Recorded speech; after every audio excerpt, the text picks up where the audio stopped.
Okay, so we have more food. Why am I in here? I'm going to tell you why. So, I'm sitting on my bed.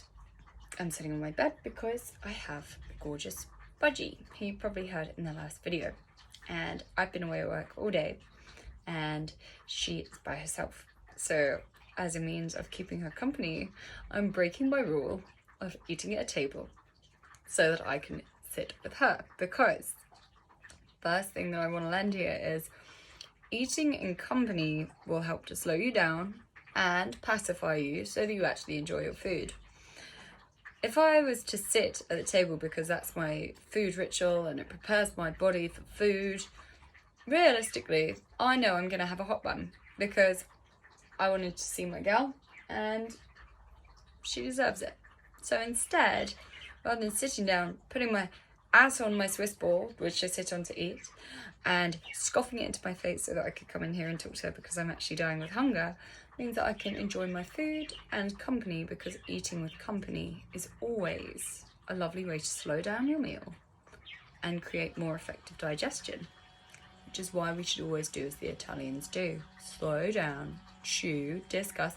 Don't get me wrong, my discussion's not going to be amazing, but it's good. And can you hear how even with me chatting to you, it's making her Twitter? So it's worth me being in here. So the food. So this I actually made as breakfast, but then in the morning I decided I just didn't want it. So I had something else. But this could be an amazing breakfast. And if you didn't eat it for breakfast, it could be an amazing lunch. What I've done is I've put together a bowl of goodness. So I've got some vegan, veggie meatballs.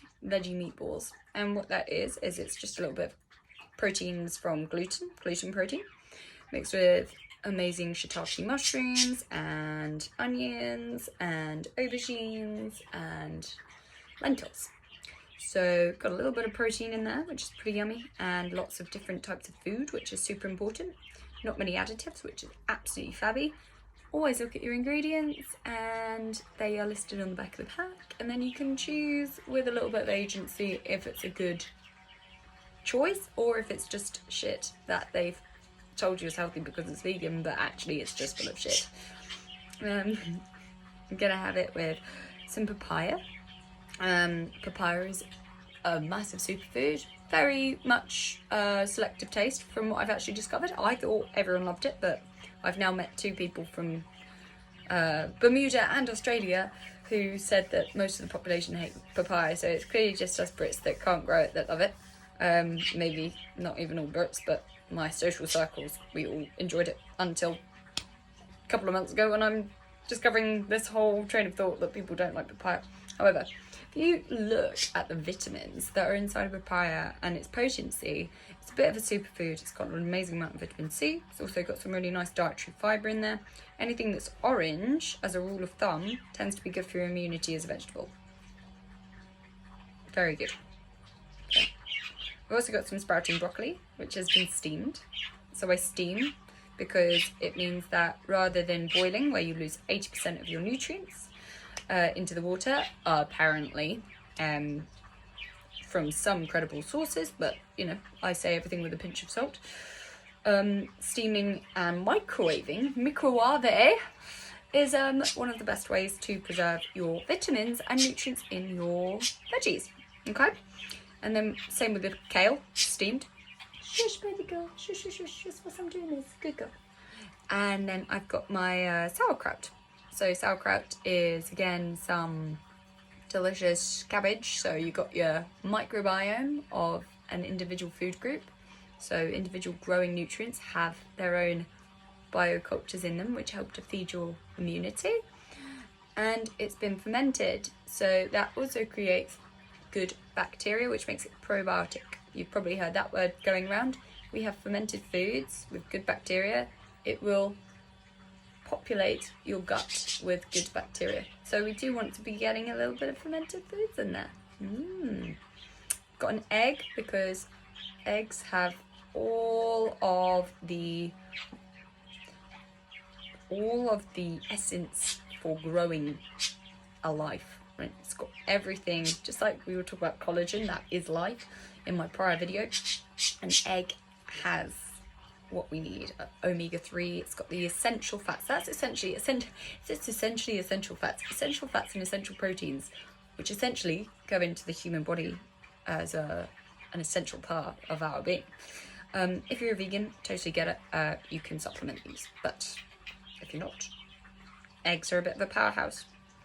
We've got some chickpeas, which is great dietary fibre, delicious juicy flavour. Not juicy flavour, delicious flavour, quite squidgy, nice texture. And weirdly have this element of savoury, which is just gorgeous. They've got and then we've got some avocado. Avocado is great healthy fat.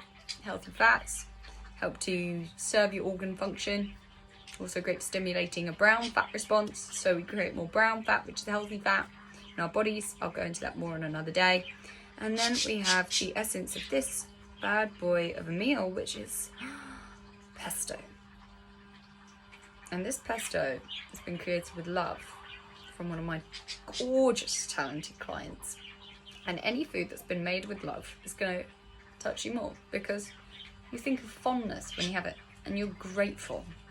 And fondness and gratitude will leave you feeling calmer and happier. And calm and happy people have more effective digestion because they're not stressed.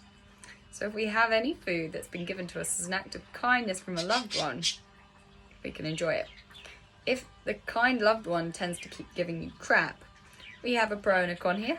Okay, if it's like nutritiously void and actually quite bad for you, that's not great. But this is not like that, because she is quite well educated in food, and we can always just gently give the knowledge to the people that tend to gift us food, so that they can slowly, we like to be good people, so they'll just gift you more and more things which are gonna feed your soul, feed your gut, feed your heart, feed your well-being, if you make those conversations available.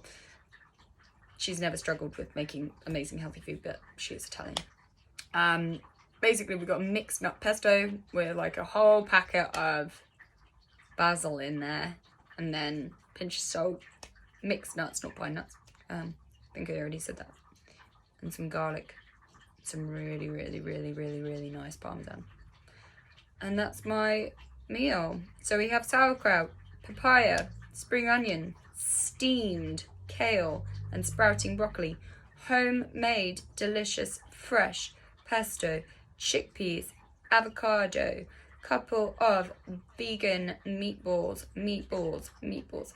and a soft-boiled egg.